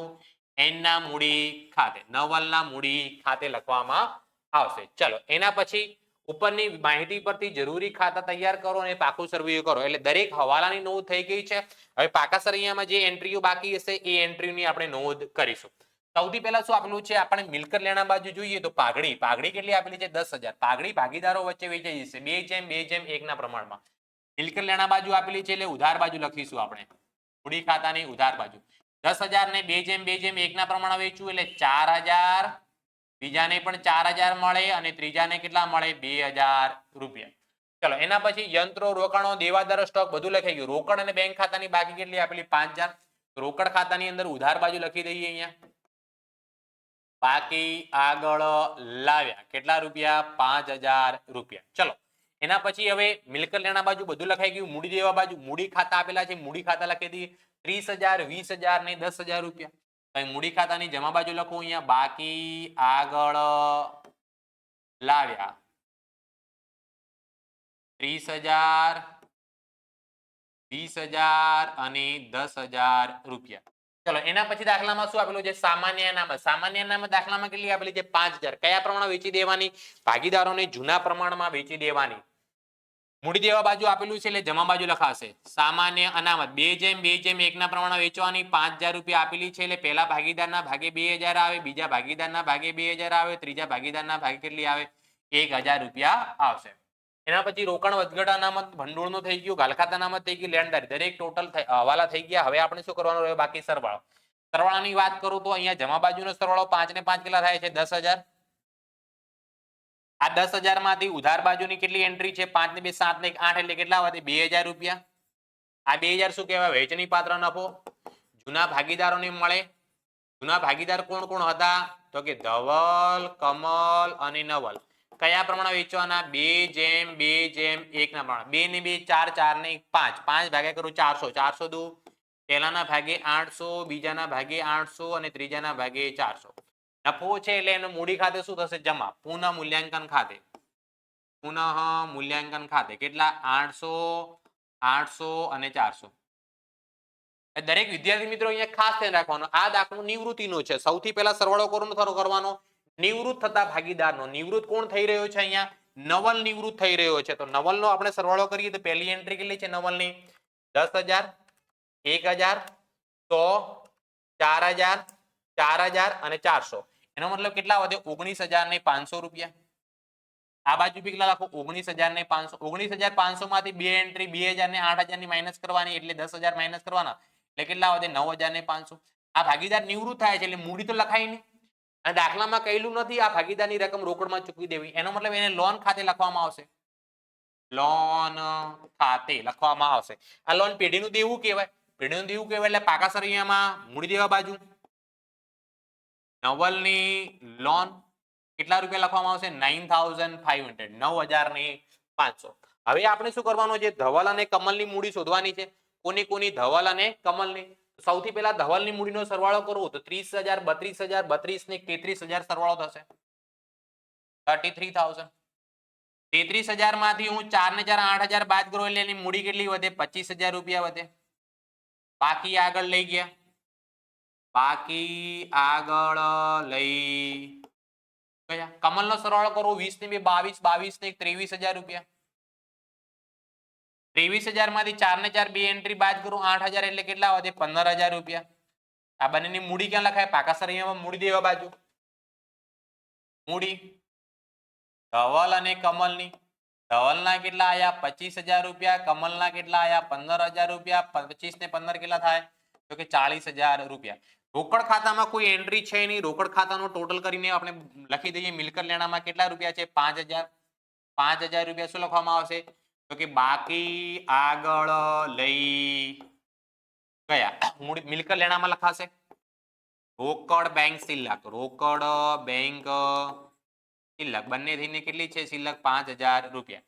નાઉ total of the both side હે ને 25 ને 5 30, 30 ને 5 35, 35 ને 27 કેટલા થાય? 62,000. મિલકત લેણા બાજુ 62,000.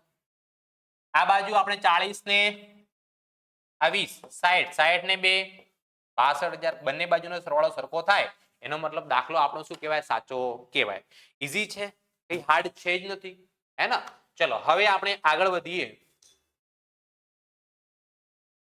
ઓકે, આ જે દાખલો આવ્યો કયો આવ્યો? શેરમૂડીનો આવ્યો, હે ને? શેરમૂડીના બે દાખલા છે. બે પ્રવેશના દાખલા ગણ્યા, એક નિવૃત્તિનો, અને બે દાખલા હવે શેરમૂડીના ગણવાના છે. શેરમૂડીના દાખલા એકદમ ઈઝી છે. જો શું આપેલું છે? પલાસ કંપની લિમિટેડે 2 લાખના ઇક્વિટી શેર દીઠ 10 ના લેખે જાહેર જનતામાં બહાર પાડ્યા. સૌથી પહેલા લખી દઉં બહાર પાડેલ શેર.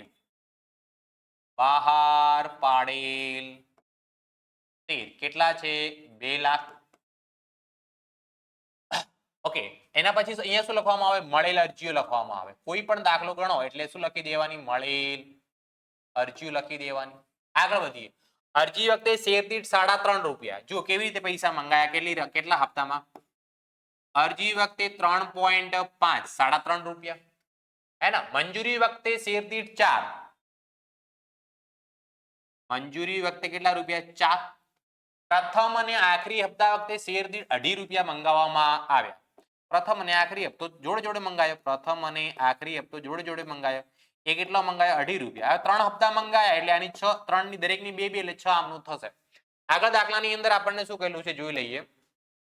જાહેર જનતા પાસેથી 2,30,000 ઇક્વિટી શેરની અરજીઓ મળી. મળેલી અરજીઓ કેટલી? 2,30,000. આપણે બહાર કેટલા પાડ્યા હતા? 2 લાખ. એનો મતલબ બહાર પાડ્યા એના કરતા કંપનીને 30,000 અરજીઓ વધારે જે મળી એ બીજા નંબરની આ નોંધમાં શું કરી દેવાની? પરત કરી દેવાની.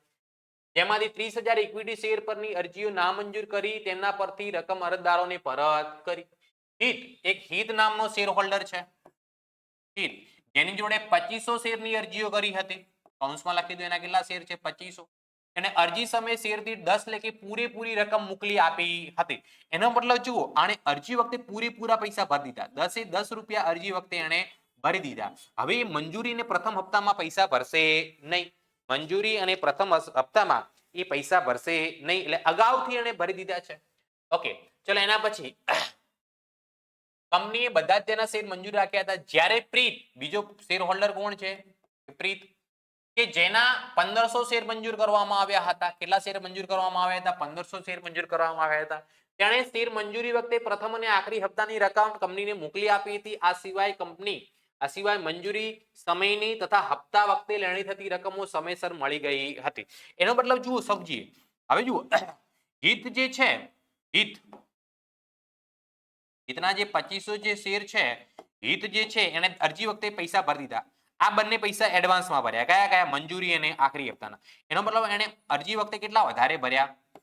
6.5 રૂપિયા. 4 રૂપિયા મંજૂરીના, પ્રથમ હપ્તાના કેટલા? 6.5. એને અરજીના કમ્પ્લીટ ભર્યા, પણ મંજૂરી વખતે એને વધારે ભર્યા. કેટલા વધારે ભર્યા? પ્રથમ હપ્તાના 2.5 રૂપિયા એડવાન્સમાં ભરી દીધા. કંપનીના ચોપડે ઉપરના વ્યવહારોની આમનોંધ પસાર કરો, બાબત જે જરૂરી નથી.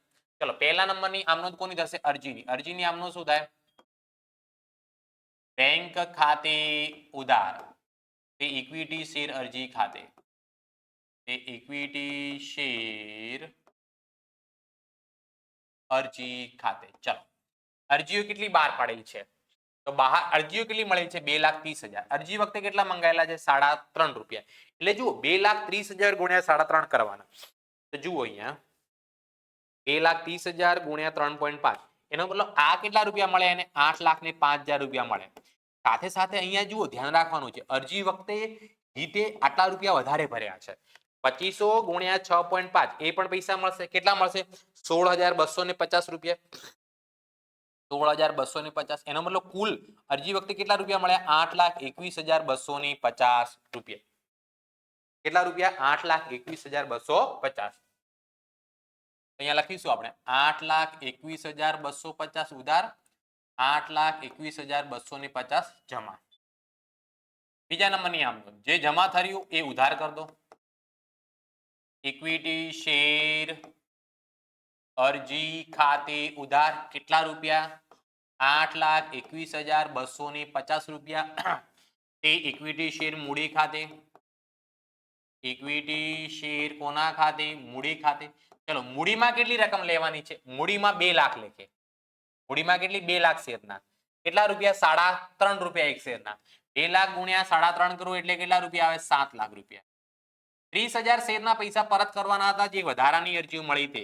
તો તે કોના ખાતે લખવાના? બેંક ખાતે. કોના ખાતે? બેંક ખાતે. તો 30,000 ગુણ્યા 3.5, 30,000 ગુણ્યા 3.5 કરો તો કેટલો જવાબ આવે? 1,05,000. 1,05,000. હવે અહીંયા હિત નામના શેર હોલ્ડરે મંજૂરીના પૈસા એડવાન્સમાં ભર્યા, એ મળ્યા. એ શું લખીશું? ઇક્વિટી શેર મંજૂરી ખાતે, ઇક્વિટી શેર મંજૂરી ખાતે. પ્રથમ હપ્તાના જે વધારે ભર્યા છે તે ઇક્વિટી શેર પ્રથમ અને આખરી હપ્તા ખાતે જે એડવાન્સમાં ભર્યા છે તે ખાતે લખવામાં આવશે. ચલો, મંજૂરીના કેટલા છે? 4. 2500 ગુણ્યા 4 એટલે કેટલા થાય? 10,000 ને 10,000 રૂપિયા. 2500 ગુણ્યા 4 કરો એટલે મંજૂરીના કેટલા રૂપિયા? 10,000 રૂપિયા. અને 2500 ગુણ્યા 2.5 એટલે આખરી હપ્તાના, પ્રથમ અને આખરી હપ્તાના કેટલા મળી ગયા? 6,550 રૂપિયા હિત નામના શેર હોલ્ડરે અગાઉથી ભરી દીધા. એટલે પહેલેથી એમના ખાતે શું કરી દીધા? જમા કરી દીધા. મંજૂરી વખતે અને પ્રથમ હપ્તા અને આખરી હપ્તા વખતે એટલી રકમ શું મળશે? ઓછી મળશે. ચલો, આગળ વધીએ. હવે ત્રીજા નંબરની આમનોંધ, જે મંજૂરીની આવશે. કોની આવશે? મંજૂરી. મંજૂરીની આમનોંધ શું થશે? અહીંયા જુઓ, ઇક્વિટી શેર મંજૂરી ખાતે ઉધાર, તે ઇક્વિટી શેર મૂડી ખાતે. ચલો, મંજૂરીમાં કેટલા રૂપિયા મંગાવવામાં આવ્યા હતા? તો કે મંજૂરીની અંદર શેર દીઠ 4 રૂપિયા મંગાયા હતા. બહાર પાડેલા શેર કેટલા? 2 લાખ. 2 લાખ ગુણ્યા 4 કરું એટલે કેટલા વધે? 8 લાખ રૂપિયા. 8 લાખ ઉધાર અને 8 લાખ જમા. ચલો, આના પૈસા મળશે ચોથા નંબરની આમનોંધમાં. એટલે શું લખવામાં આવે? બેંક ખાતે ઉધાર, બેંક ખાતે ઉધાર. તે કોના ખાતે? ઇક્વિટી શેર મંજૂરી ખાતે, ઇક્વિટી શેર મંજૂરી ખાતે. હવે અહીંયા ખાસ ધ્યાન રાખવાનું છે, આપણે કેટલા રૂપિયા મંગાયા ટોટલ? મંજૂરીમાં 8 લાખ. હવે 8 લાખ જે મંગાયા એમાં તો હિત નામનો શેર હોલ્ડર તો પૈસા ભરશે નહીં, કેમ કે એને અરજી વખતે ભરી દીધા એટલા પૈસા ઓછા મળશે. જો અરજી વખતે કેટલા મંજૂરીના આપણે લખી દીધેલા છે? 10,000. 8 લાખમાંથી 10,000 શું કરતું? બાદ કરતું. એનો મતલબ 7,90,000 રૂપિયા મળવાના હતા. કેટલા રૂપિયા? 7,90,000. કેમ કે 10,000 રૂપિયા હિતે એડવાન્સમાં ભરી દીધા હતા. બીજા નંબરનો જે શેર હોલ્ડર છે પ્રીત, 1,500 શેરના પૈસા પ્રથમ અને આખરી હપ્તાના ક્યારે ભરી દે છે? મંજૂરી વખતે એ પૈસા વધારે મળશે. એટલા પૈસા વધારે મળશે. 1500 ગુણ્યા 2.5 કરું એ 3750 રૂપિયા અગાઉથી મળશે. 3750. તો મંજૂરીમાં મળશે કેટલા રૂપિયા? 7,93,750 રૂપિયા. તો અહીંયા લખવામાં આવશે 7,93,750. એની અંદરથી જુઓ, હવે અહીંયા ખાસ ધ્યાન રાખવાનું છે. ઇક્વિટી શેર મંજૂરી ખાતે જમા કેટલા કરવાના? એમ તો 8 લાખ ઉધાર કરે એટલે 8 લાખ જમા કરવાના હોય, પરંતુ મંજૂરી ખાતે ઓલરેડી આપણે એડવાન્સમાં જે મળેલા છે 10,000 ઓલરેડી જમા છે. એ મંજૂરી ખાતે જમા કેટલા થશે? 7,90,000 રૂપિયા. 10,000 ઓછા થશે કેમ કે અગાઉથી મળી ગયેલા હતા. અને તે જે બીજા નંબરના શેર હોલ્ડરોએ પૈસા ભરી દીધા છે, તો અહીંયા શું લખીશું? તે એડવાન્સમાં ભર્યા છે એટલે ઇક્વિટી શેર પ્રથમ અને આખરી હપ્તા ખાતે. આખરી હપ્તા ખાતે કેટલા રૂપિયા લખવામાં આવશે? કે 3,750. ચાલો, એના પછી હવે આખરી હપ્તો એટલે છેલ્લો હપ્તો મંગાવવામાં આવશે. છેલ્લો હપ્તો મંગાવવામાં આવશે એટલે 5મા નંબરની આમનું શું થશે? ઇક્વિટી શેર પ્રથમ અને આખરી હપ્તા ખાતે ઉધાર. ઇક્વિટી શેર પ્રથમ અને આખરી હપ્તા ખાતે ઉધાર તે ઇક્વિટી શેર મૂડી ખાતે. ઇક્વિટી શેર કોના ખાતે? મૂડી ખાતે. ચલો, પ્રથમ અને આખરી હપ્તામાં કેટલા રૂપિયા મંગાય? 2.5 રૂપિયા. 2 લાખ ગુણ્યા 2.5 કરું એટલે કેટલા રૂપિયા આવે? 5 લાખ રૂપિયા. 5 લાખ એન્ડ 5 લાખ. 5 લાખ અને 5 લાખ રૂપિયા. ચલો, હવે આના પૈસા મળે એટલે શું લખવામાં આવશે? આમનું થાય બેંક ખાતે ઉધાર. બેંક ખાતે ઉધાર તે ઇક્વિટી શેર પ્રથમ અને આખરી હપ્તા ખાતે. પ્રથમ અને આખરી હપ્તા ખાતે. હવે રકમ કેટલી આવશે જુઓ. એમ તો 5 લાખ મંગાયા. 5 લાખ મંગાયા અને 5 લાખ રૂપિયા પૂરા નહીં મળે, કેમ કે હિત અને પ્રીત જે બે શેર હોલ્ડર છે એમણે એડવાન્સમાં પૈસા ભરી દીધા છે. ત્યારે એડવાન્સમાં પૈસા ભર્યા એટલે 5 લાખમાંથી જુઓ પહેલા બીજા નંબરની આમનો આપણે પ્રથમ અને આખરી હપ્તા ખાતે કેટલા જમા કરેલા છે? 6,250. તો 5 લાખમાંથી એ પહેલા 6,250 બાદ કરી દઉં. અને ચોથા નંબરની આમનોધમાં જુઓ મંજૂરી વખતે બીજા નંબરના શેર હોલ્ડરોએ પૈસા એડવાન્સમાં ભરી દીધા હતા. કેટલા? 3,750. તો માઇનસ 3,750 એ કરી દો એટલે કેટલા મળશે? 4,90,000 રૂપિયા મળે. કેટલા રૂપિયા? 4,90,000 રૂપિયા મળશે. હે ને? તો અહીંયા લખીશું આપણે 4,90,000 રૂપિયા બેંકમાં આવશે અને અહીંયા બી કેટલા લખવામાં આવશે? 4,90,000. 4,90,000 માં 10,000 તો ઓલરેડી આપણે આગળ ઇક્વિટી શેર પ્રથમ અને આખરી હપ્તા ખાતે જમા કરી દીધેલા છે. હવે નેક્સ્ટ દાખલો. નેક્સ્ટ દાખલો પણ એકદમ ઈઝી છે. નેક્સ્ટ દાખલાની શરૂઆત કરતા પહેલા એ તમને જણાવી દઉં, જો આ ગાલા એસાઇનમેન્ટના જે આપણે દાખલા કરી રહ્યા છીએ એ ચોપડીના જ દાખલા છે. તો સૌથી પહેલા ચોપડીનું સિલેબસ કરવું બહુ મહત્વનું છે. પણ સાહેબ હવે ચોપડીનું સિલેબસ કરવું કેવી રીતે શક્ય છે? તો ચોપડીનું સિલેબસ કરવા માટે મેં તમને 2 ઓપ્શન તમારા માટે રાખેલા છે. એક તો ઓનલાઈન ટ્યુશનની અંદર સુપ્રીમ બેચની અંદર તમને દરેક ચોપડીના દાખલાના વિડિયો લેક્ચર મળી જશે.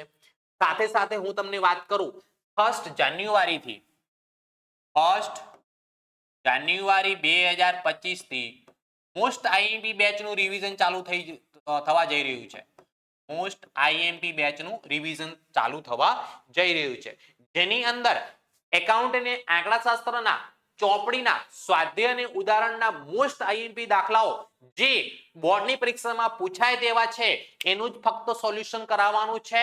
અને એવા દાખલા હું કરાઈશ જે બોર્ડની પરીક્ષામાં 100% તમારે પૂછાશે જ.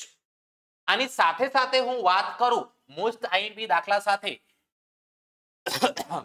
સેક્શન એ દરેક વિષયમાં કેટલા ગુણનું પૂછાતું હોય છે? સેક્શન એ જે છે ને દરેક વિષયમાં 20 ગુણનું પૂછાતું હોય છે. તો આ 20 ગુણ કવર કરવા માટે પણ આની અંદર જોડાઈ જજો, કેમ કે દરેક વિષયના સેક્શન એ ના તમને 15 પ્રશ્નપત્રોના એમસીક્યુ ના ટેસ્ટ આપવા એની અંદર મળશે. હે ને? કયો જવાબ સાચો છે, કયો જવાબ એમસીક્યુ ખોટો છે, એના પરથી માહિતી મળી જશે. સાથે સાથે તમને અહીંયા ગાલા એસાઇનમેન્ટ નું સોલ્યુશન મળશે. ગાલા એસાઇનમેન્ટના વિડિયો લેક્ચર મળી જશે. અને ચોપડીના એટલે બુકના તો વિડિયો લેક્ચર ખરા જ. બુકના વિડિયો લેક્ચર તો ખરા જ. અને મોસ્ટ આઈએમપી દાખલાઓનું જે રિવિઝન કરાવીશું ને એ આપણે ચેપ્ટર વાઇઝ રિવિઝન કરવાના છીએ. તો જે પણ વિદ્યાર્થી મિત્રો હવે શોર્ટ ટાઈમની અંદર મહેનત કરવા માંગતા હોય તો આ સુપ્રીમ બેચની અંદર જોડાઈ જાઓ. ફટાફટ જલ્દીથી સર અમારે કેવી રીતે જોડાવવું? તો નીચે ડિસ્ક્રિપ્શનની અંદર ધ એક્સપર્ટ એકેડમીની એપ્લિકેશનની લિંક આપેલી છે. બીજી ઓપ્શન છે પ્લે સ્ટોરમાંથી જઈ અને ધ એક્સપર્ટ એકેડમી નામ સર્ચ કરશો એટલે આ લોગો વાળી તમને એપ્લિકેશન મળે, એ ડાઉનલોડ કરીને સુપ્રીમ બેચની અંદર જોઈ થઈ શકો છો. અથવા તો હું તમને વોટ્સઅપ નંબર આપી દઉં છું 9737344382 આ નંબર પર વોટ્સઅપ પર મેસેજ કરીને પણ તમે જોઈન થઈ શકો છો. 9737448382. ઓકે, કમ્પ્લીટ ખબર પડી. અત્યારે આ બેચની અંદર મસ્ત ઓફર ચાલી રહી છે, તો જેમ બને તેમ જલ્દીથી જોઈન થઈ જજો.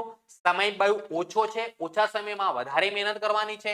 અને અત્યારે સુપ્રીમ બેચની એકાઉન્ટ અને આંકડાશાસ્ત્રનું સંપૂર્ણ તૈયારી ફક્ત તમને 499 રૂપિયામાં કરાવવામાં આવે છે. એકાઉન્ટ અને આંકડાશાસ્ત્ર ફક્ત કેટલામાં ભણાવવામાં આવશે? તમને સંપૂર્ણ સિલેબસ અને 100 માંથી 100 ગુણ મેળવો ને એવી રીતે ભણાવવામાં આવશે ફક્ત 499 રૂપિયામાં.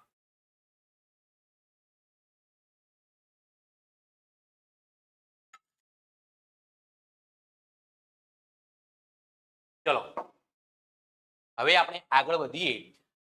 પ્રશ્નપત્ર 3 નો વિભાગ એ નો છેલ્લો દાખલો અત્યારે કરવાનો છે. 45મા નંબરનો દાખલો. વોલિન લિમિટેડે 10 ના 1 એવા 14 લાખ ઇક્વિટી શેર બહાર પાડ્યા. તો જુઓ સૌથી પહેલા શું લખવાનું? બહાર પાડેલ શેર.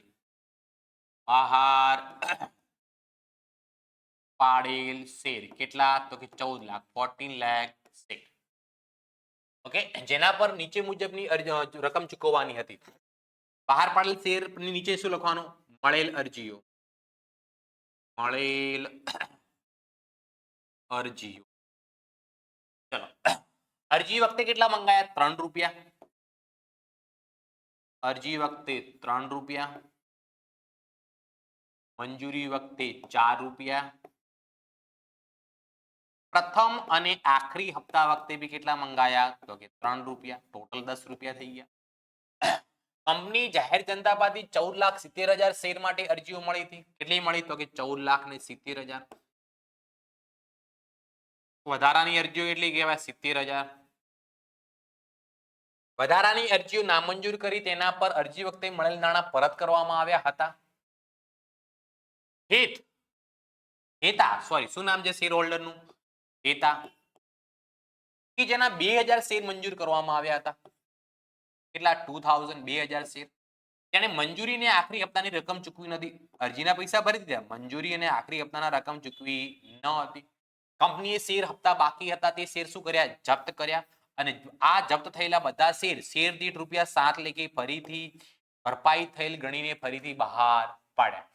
ઉપરના વ્યવહારો નોંધવા કંપનીના ચોપડે જરૂરી આમનોંધ પસાર કરો. બાબત જે જરૂરી નથી. ઓકે, સૌથી પહેલા જુઓ અરજીની બે આમનોંધ થશે, મંજૂરીની બે આમનોંધ થશે, પ્રથમ અને આખરી હપ્તાની બે આમનોંધ થશે. પછી શેર જપ્ત કરવાની એક આમનોંધ થશે, એક શેર ફરીથી બહાર પાડવાની આમનોંધ થશે અને શેર બહાર પાડતા જે નફો થયો હશે એ નફો મૂડી અનામત ખાતે લઈ જવાની એક આમનોંધ થશે. તો આ દાખલાની અંદર કુલ 9 આમનોંધ આપણે કરવાની છે. સૌથી પહેલા બે અરજીની આમનોંધ. અરજીની આમનોંધની અંદર પહેલી આમનોંધ શું આવશે? બેંક ખાતે ઉધાર. બેંક ખાતે ઉધાર તે ઇક્વિટી શેર અરજી ખાતે. ઇક્વિટી શેર અરજી ખાતે. ચલો તો કંપનીને કેટલી અરજીઓ મળી એ જોઈ લો. 14,70,000. એક અરજી ઉપર કેટલા રૂપિયા મંગવાયા? 3 રૂપિયા. 14,70,000 ગુણ્યા કેટલા કરવાના છે? 3. એટલે રકમ કેટલી આવશે? 44,10,000 રૂપિયા. 44,10,000. 44,10,000 રૂપિયા. બીજા નંબરમાં જે જમા થયું શું થશે? ઉધાર. અહીંયા ઇક્વિટી શેર અરજી ખાતે ઉધાર તે ઇક્વિટી શેર મૂડી ખાતે. અને વધારાની અરજીઓ વધારે મળી છે પરત કરવાની તે કોના ખાતે લખવાની? અહીંયા બેંક ખાતે. ચલો તો અહીંયા ઉધાર કેટલા કરવાના? તો પહેલી આમનોંધમાં જે જમા કર્યા એ જ ઉધાર કરવાના 44,10,000. મૂડી ખાતે કેટલી રકમ લઈ જવાની? બહાર પાડેલ શેર ગુણ્યા રકમ. 14 લાખ ગુણ્યા 3 એટલે કેટલા આવે? 42 લાખ. વધારાની અરજીઓ જે પરત કરવાની છે કેટલી? 70,000. એક શેરના કેટલા રૂપિયા પાછા આપવાના? 3. 70,000 ગુણ્યા 3 કરો એટલે કેટલા રૂપિયા આવે? 2,10,000 રૂપિયા. ચલો બીજા નંબરની આમનો કમ્પ્લીટ, એટલે અરજીની આમનો કમ્પ્લીટ. ત્રીજા નંબરનો કોનો વારો આવશે? મંજૂરીનો. મંજૂરીની શું આમનોંધ કરવામાં આવશે? ઇક્વિટી શેર મંજૂરી ખાતે ઉધાર. ઇક્વિટી શેર મંજૂરી ખાતે ઉધાર તે ઇક્વિટી શેર મૂડી ખાતે. ઇક્વિટી શેર મૂડી ખાતે. ચલો તો મંજૂરીમાં આપણે કેટલા રૂપિયા મંગવાયા છે? 4 રૂપિયા. બહાર પડેલ શેર કેટલા? 14 ચોક 56, એટલે કેટલા રૂપિયા થાય? 56 લાખ રૂપિયા. 56 લાખ ઉધાર થશે અને 56 લાખ જમા કરવામાં પણ આવશે. ચોથા નંબરની આમનો મંજૂરીના પૈસા મળે એટલે કોના ખાતે ઉધાર કરવામાં આવે? બેંક ખાતે ઉધાર કરવામાં આવે. પણ અહીંયા ખાસ ધ્યાન રાખવાનું છે, મંજૂરીમાં હેતા નામની શેર હોલ્ડર પૈસા ભરતી નથી ભરતી, એટલે કોના ખાતે ઉધાર થશે? અહીંયા મળવાના બાકી હપ્તા ખાતે ઉધાર. તે કોના ખાતે? ઇક્વિટી શેર મંજૂરી ખાતે. તે ઇક્વિટી શેર મંજૂરી ખાતે લખવામાં આવશે. ચલો ઇક્વિટી શેર મંજૂરી ખાતે જમા કેટલા કરીશું? તો કે 56 લાખ રૂપિયા. 56 લાખ 56 લાખ રૂપિયા શું કરવામાં આવશે? જમા કરવામાં આવશે. મળવાના બાકી હપ્તા કેટલા? 2000 શેરના કેટલા રૂપિયા? 4. 2000 ગુણ્યા 4 કરું એટલે કેટલા આવે? 8000 રૂપિયા. હવે 56 લાખ માંથી હું 8000 બાદ કરું એટલે કેટલા આવે? 55,92,000 રૂપિયા. 55,92,000. પછી કોનો વારો આવે? પ્રથમ અને આખરી હપ્તાનો, 5મા નંબરનો. તો શું આમનો થશે? અહીંયા ઇક્વિટી શેર. ઇક્વિટી શેર પ્રથમ અને આખરી હપ્તા ખાતે ઉધાર. આખરી હપ્તા ખાતે ઉધાર તે ઇક્વિટી શેર મૂડી ખાતે. તે ઇક્વિટી શેર મૂડી ખાતે. ચલો પ્રથમ અને આખરી હપ્તામાં કેટલા રૂપિયા મંગાયા એ આપણે જોઈ લઈએ. તેમાં 3 રૂપિયા. કેટલા બહાર પાડેલ શેર છે? 14 લાખ. 14 લાખ ગુણ્યા 3 કરું એટલે 14 તરી કેટલા? 42 લાખ રૂપિયા. 42 લાખ ઉધાર થશે અને 42 લાખ જમા કરવામાં આવશે. હવે આના પૈસા મળે. આના પૈસા મળે એટલે શું આમનું લખવામાં આવે? બેંક ખાતે ઉધાર. બેંક ખાતે ઉધાર. આમાં પૂરેપૂરા પૈસા નથી મળતા, તો મળવાના બાકી હપ્તા ખાતે ઉધાર. મળવાના બાકી હપ્તા ખાતે ઉધાર તે ઇક્વિટી શેર પ્રથમ અને આખરી હપ્તા ખાતે. ઇક્વિટી શેર કોના ખાતે? તો કે પ્રથમ એન્ડ આખરી હપ્તા ખાતે. કેટલા રૂપિયા જમા કરવાના? 42 લાખ 42 લાખ રૂપિયા. હવે પ્રથમ અને આખરી હપ્તામાં કેટલા પૈસા નથી મળ્યા? 3 રૂપિયા. કેટલા શેર છે એતાના? 2000. 2000 ગુણ્યા 3 કરું એટલે કેટલા રૂપિયા નથી મળ્યા? 6000. 42 લાખ માંથી હું 6000 બાદ કરું એટલે કેટલા આવે? 41,94,000 રૂપિયા. હવે 6 આમનો તો થઈ ગઈ 3 હપ્તાની. હવે આપણે શું કરવાનું છે? જે શેર હોલ્ડરે પૈસા નથી ભર્યા એના શેર શું કરવાના છે? જપ્ત કરવાના છે. જપ્ત કરતી વખતે સૌથી પહેલા ઇક્વિટી શેર મૂડી ખાતે શું કરવામાં આવે? ઉધાર કરવામાં આવે. અહીંયા લખું હું ઇક્વિટી શેર મૂડી ખાતે ઉધાર. કેટલા શેર જપ્ત કર્યા છે? હેતાના 2000. એટ ધ લાસ્ટમાં કર્યા એટલે ગુણ્યા 10. 2000 ગુણ્યા 10 કરું એટલે કેટલા રૂપિયા આવશે? અહીંયા 20,000 રૂપિયા. કેમ શેર જપ્ત કર્યા? તો કે મળવાના બાકી હપ્તા હતા એટલે. તો મળવાના બાકી હપ્તા ખાતે ઉધાર કરવાના, જમા કરવાના, સોરી. તો મળવાના બાકી હપ્તામાં કેટલા છે જુઓ. તો મળવાના બાકી મંજૂરીમાં કેટલા હતા? 8,000 રૂપિયા. પ્રથમ અને આખરી હપ્તામાં કેટલા હતા? 6,000. તો 8 ને 6 કેટલા થયા? ટોટલ 14,000 રૂપિયા. એનો મતલબ 20,000 માંથી 14,000 નથી મળ્યા, એનો મતલબ 6,000 રૂપિયા અરજી વખતે મળી ગયા હતા. જે મળી ગયા હતા તે કોના ખાતે લખવાના? શેર જપ્તી ખાતે. શેર જપ્તી ખાતે. તો આ જપ્તીની આમનો થઈ ગઈ. હવે આ શેર ફરીથી શું કરવાના છે? બહાર પાડવાના છે. 2000 શેર કંપની જપ્ત કરીને પોતાની પાસે નહીં રાખે. કંપની કેટલા રૂપિયામાં વેચે છે? ફરીથી 7 રૂપિયામાં. ફરીથી કેટલા રૂપિયામાં? 7 રૂપિયામાં. 7 રૂપિયામાં વેચે એટલે કંપનીને પૈસા મળે. કંપનીને પૈસા મળે એટલે કંપની શું લખે? બેંક ખાતે ઉધાર. 2000 ગુણ્યા કેટલા? 7. 2000 ગુણ્યા 7 કરું એટલે કેટલા રૂપિયા આવે? 14,000 રૂપિયા. એમ તો શેરની કિંમત 10 રૂપિયા હતી. 3 રૂપિયાનું નુકસાન થાય છે. 2000 ગુણ્યા 3 કરું એનો મતલબ 6,000 નું શું થઈ રહ્યું છે? નુકસાન થઈ રહ્યું છે. 2000 ગુણ્યા 3 કરું એટલે 6,000 નું શું થઈ ગયું છે? નુકસાન થઈ ગયું છે. કોના ખાતે ઉધાર કરવામાં આવશે? અહીંયા શેર જપ્તી ખાતે ઉધાર, શેર જપ્તી ખાતે ઉધાર. તે જમા કોના ખાતે થશે? તે ઇક્વિટી શેર મૂડી ખાતે, ઇક્વિટી શેર મૂડી ખાતે. કેટલા રૂપિયા? તો કે 20,000 રૂપિયા. કેટલા રૂપિયા કરવામાં આવશે? 20,000 રૂપિયા કરવામાં આવશે. 1 મિનિટ. હેતા ઓકે, મંજૂરીને આખરી હપ્તાની બંને રકમ નથી ભરી. તો હવે જુઓ, છેલ્લી આમનોંધ કરવી છે, પણ છેલ્લી આમનોંધમાં કોઈ નફો વધતો નથી. જુઓ, શેર જપ્તીમાં આપણે કેટલા રૂપિયા ફાયદો થયો? 6,000. સામે નુકસાન બી કેટલું થયું? 6,000. એટલે એક પણ રૂપિયો નફો વધતો નથી. નફો વધતો નથી એટલે આપણે લખવામાં આવશે નહીં. કમ્પ્લીટ વિદ્યાર્થી મિત્રો, ખબર પડી ગઈ? યસ અથવા નો કોમેન્ટ કરી શકો છો, હે ને? હવે મળીશું આપણે પ્રશ્નપત્ર 4 ના વિભાગ ઈ સાથે. ત્યાં સુધી આ દાખલાઓ ગણો. કોઈ પણ પ્રકારનો ડાઉટ હોય તો આ નંબર પર વોટ્સઅપ કરો. મળીએ છીએ નેક્સ્ટ લેક્ચરની અંદર. Tata, bye bye, C you, thank you so much.